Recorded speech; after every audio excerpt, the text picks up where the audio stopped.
Hello everyone. In this lecture series we will discuss two questions of the geography. Mains के PYQs हैं ये. तो ये मैंने 2023 में लिखे थे आंसर राइटिंग की प्रैक्टिस के टाइम. अब ये क्वेश्चन मैं सबसे पहले आपको इसका आंसर रीड करूंगी, मैं बताऊंगी कि मैंने कैसे लिखा है इस आंसर को. उसके बाद मैं बताऊंगी कि इसमें इम्प्रूवमेंट का स्कोप क्या है और क्या मैंने गलती की है जिसको हम इम्प्रूव कर सकते हैं. So let's start.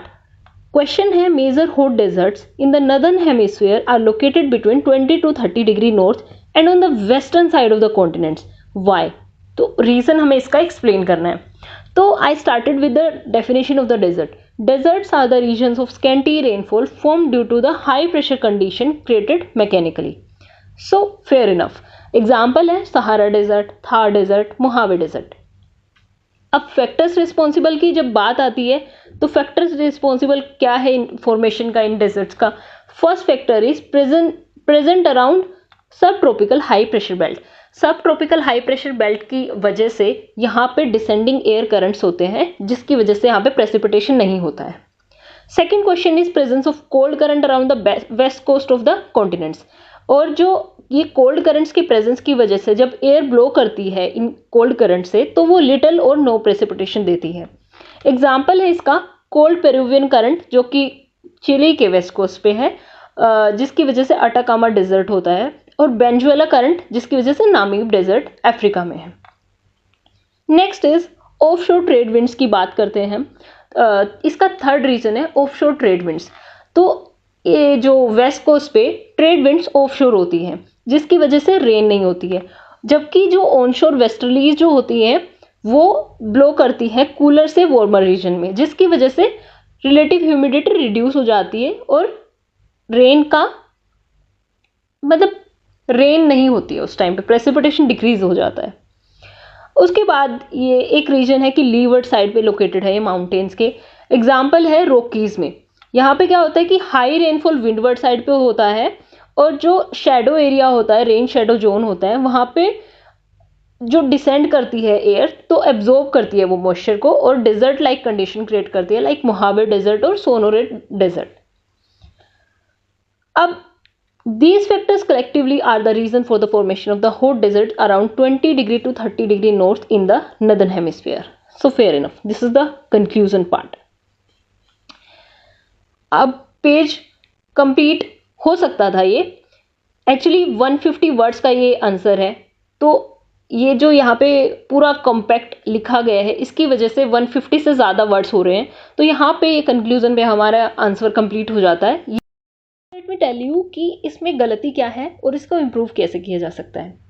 फर्स्टली, अगर ये ज्योग्राफी का क्वेश्चन है और डायरेक्टली पूछा गया कि मेजर हॉट डेजर्ट के बारे में बताना है और उनको मतलब ये उनका रीज़न बताना है कि वो क्यों होते हैं, तो जब किसी पर्टिकुलर डेजर्ट पे या फिर माउंटेन पे क्वेश्चन आता है तो हमें डेफिनेटली एक मैप बनाना चाहिए. तो यहाँ पे रीजंस को एक्सप्लेन करने से पहले एक मैप होना चाहिए था. उसके बाद इस पार्ट पे आते हैं. क्वेश्चन में पूछा गया है नदर्न हेमिस्फीयर के बारे में, that major hot desert in the northern hemisphere are located between 20 to 30 degree north and on the western side of the continent. पर यहाँ एग्जाम्पल मैंने कौन सा लिखा है, सदर्न हेमिस्फीयर का. तो यहाँ पे ये एग्जाम्पल गलत हो जाता है क्योंकि स्पेसिफिकली एग्जामिनर ने पूछा है हमें नदर्न हेमिस्फीयर के बारे में. How can we write about southern hemisphere? Otherwise this question is fair enough. एक डायग्राम इसमें ऐड होना चाहिए था, मैप ऐड होना चाहिए था, और ये यहाँ पे इस एग्जाम्पल की बजाय आपको सेम रॉकीज की वजह से जो होता है मोहावे और सोनोरन डेजर्ट, उसको हम एग्जाम्पल में लिख सकते थे. So okay, next question. Next question is account for the variation of in oceanic salinity and discuss it's multi dimensional affect. तो हमें बताना है कि ओशन सैलिनिटी वेरी क्यों करती है और उसका अफेक्ट क्या है. So let's start. Firstly define किया मैंने, salinity is the amount of salt dissolve in 1000 gram of sea water. So basic definition है ये सैलिनिटी की. And salinity of normal ocean water ranges between 33 parts per 1000 to 37 parts per 1000. Okay, fair enough. Then due to the fair movement of ocean water, due to the free movement of ocean water, Proportion of salts remain same, however degree of concentration varies. Ocean water जो होता है freely जब वो move करता है तो जो proportion of salt जो रहता है ओशन में वो तो सेम रहता है, लेकिन उसका जो डिग्री होती है कंसंट्रेशन की वो वेरी करती है. उसके बाद वेरिएशन कैसे होता है. फर्स्टली हॉरिजॉन्टल वेरिएशन के बारे में बात करते हैं. तो higher salinity is found around tropical areas due to the more evaporation and lower salinity is recorded around equator due to high rainfall. जो ट्रॉपिकल एरियाज है हमारा, वहाँ पे हीट की वजह से, सनलाइट की वजह से यहाँ पे इवेपोरेशन ज़्यादा होता है, और जो इक्वेटर वाला एरिया है यहाँ पे कन्वेक्शनल प्रेसिपिटेशन की वजह से रेनफॉल ज़्यादा होता है. इसीलिए इक्वेटर के पास लो सैलिनिटी रहती है और जो ट्रॉपिकल एरियाज है उसमें हाई सैलिनिटी रहती है. Next is in general salinity decreases towards poles, but north sea records higher salinity due to the more saline water brought by the north Atlantic drift. और salinity decrease क्यों करती है पोलवर्ड्स? क्योंकि यहाँ पे जब जो मेल्ट करती है, सी आइस मेल्ट करती है और वो पोलर जो ओशन होते हैं वहाँ पे उसमें मेल्ट करती है, तो उसकी वजह से सैलिनिटी यहाँ पे डिक्रीज हो जाती है. और नॉर्थ सी में क्या होता है, नॉर्थ अटलांटिक ड्रिफ्ट, ये जो करंट है ये एक वार्म करंट है और इसकी वजह से वहाँ पे ज़्यादा सलाइन वाटर ऐड होता है और इसकी वजह से नॉर्थ सी की सैलिनिटी हाई है. Next is salinity decreases due to the influx of fresh water from rivers. जब रिवर से फ्रेश वाटर ऐड होता है तो सैलिनिटी ऑब्वियसली रिड्यूस होती है और इवेपोरेशन जो होता है उसकी वजह से सैलिनिटी इंक्रीज करती है. तो एग्जाम्पल दिया है कि इन्फ्लक्स ऑफ फ्रेश वाटर से कैसे सैलिनिटी डिक्रीज करती है. तो ब्लैक सी में बताया गया जिसमें कि 5 रिवर्स ड्रेन करती है यूरोप की, तो उसमें लो सैलिनिटी होती है due to huge influx of river waters. Vertical variation की जब हम बात करते हैं तो salinity at the surface changes due to the evaporation और influx of river water, however salinity at the depth remains fixed.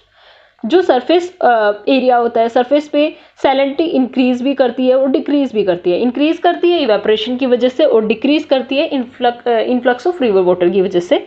लेकिन जो लोअर सी बेड होता है वहाँ पे सैलिनिटी मेजरली फिक्स्ड रहती है. सैलिनिटी इंक्रीज करती है with depth and at the halocline zone salinity increases sharply. एक ये जो हेलोसलाइन जोन होता है वहाँ पे सैलिनिटी एकदम से इंक्रीज करती है. The next increase in salinity cause density to increase, due to which higher salinity sea water sinks below the lower salinity sea water. क्या होता है कि जब salinity increase हो जाती है उसकी वजह से water की density भी increase हो जाती है और इसकी वजह से जो higher saline sea water होता है, higher saline sea water होता है वो depth में चला जाता है और sink करता है, और lower salinity sea water light होता है तो इसलिए वो higher saline sea water के up side में रहता है. उसके बाद सेकंड पार्ट जो हमारा यहाँ पे क्वेश्चन का शुरू हो जाता है, multi dimensional effects of salinity. Salinity के क्या क्या इफेक्ट्स होते हैं. सबसे पहला है इसका ग्रेट रोल है in the formation and circulation of ocean currents. Ocean current via थर्मोहेलाइन process. वही है ओशन करंट्स कैसे सैलिनिटी लीड करता है. जब सैलिनिटी इंक्रीज करती है तो उसकी वजह से क्या होता है, डेंसिटी इंक्रीज करती है और वाटर वहाँ पर डाउनवेलिंग होता है. और जब सैलिनिटी डिक्रीज करती है उसके साथ डेंसिटी भी डिक्रीज करता है और जो लोअर सलाइन सी वाटर है वो अप साइड मतलब अपवेलिंग होता है उसमें और वो ओशन करंट को लीड करता है. उसके बाद है since earth temperature and the rainfall is affected by the ocean current. हाँ, ओशन करंट की वजह से अर्थ का टेम्परेचर भी अफेक्ट होता है और रेनफॉल भी अफेक्ट होता है. उसकी वजह से अर्थ के ओवरऑल क्लाइमेट में सैलिनिटी का इम्पैक्ट होता है. नेक्स्ट रीजन लिखा है हमने कि when higher salinity sea water sink, जब जो higher salinity sea water sink करता है वो डाउनवेलिंग की कंडीशन लीड करता है. तो यहाँ पे क्या होता है, मेरीन प्रोडक्टिविटी को रिड्यूस कर देता है ओशंस में. Next, salinity influence distribution of ocean fishes and other marine resources. क्योंकि जहाँ पे अपवेलिंग की कंडीशंस होती हैं, अपवेलिंग में वहाँ पे फिशेस बहुत ज़्यादा अमाउंट में पाई जाती हैं और डाउन वेलिंग में क्या होता है कि फिश रिड्यूस हो जाती है वहाँ पे. उसके बाद है as marine organisms are adapted to the unique osmotic pressure. Osmotic pressure होता है सी वाटर का जो प्रेशर होता है उन पे जो मेरीन ऑर्गेनिजम्स होते हैं उन पे। उसके बाद है temperature changes due to variation in salinity directly affect marine biodiversity and the survival of some of the species. उसके बाद है ocean salinity plays important role in the growth of marine organism, circulation of ocean currents and temperature distribution across the globe. Therefore, due to variation in salinity, both marine and terrestrial life forms on the earth gets affected. So this is our conclusion. So ये जो second question है, this is fair enough. हमने question के हर part को address किया है। Firstly question फिर से रीड करते हैं। Account for the variation in oceanic salinity and discuss for its multi dimensional effect. दो पार्ट थे क्वेश्चन के, एक तो वेरिएशन वेरी क्यों करती है ओशन सैलिनिटी, दूसरा उसके अफेक्ट क्या होते हैं। तो सबसे पहले हमने सैलिनिटी को डिफाइन किया, उसके बाद हमने बताया कि हॉरिजॉन्टल वेरिएशन कैसे होता है सैलिनिटी का, देन हमने बताया कि वर्टिकल वेरिएशन कैसे होता है सैलिनिटी का, उसके बाद हमने मल्टी डायमेंशनल अफेक्ट बताया कैसे होता है, और उसके बाद हमने कंक्लूड कर दिया कि therefore due to the variation in salinity both marine and terrestrial life forms on the earth get affected. So this was the explanation of the PYQs of geography. I hope you like it, and if you like it, then like the video, share it to your friends and family members, and subscribe to my YouTube channel. Thank you so much.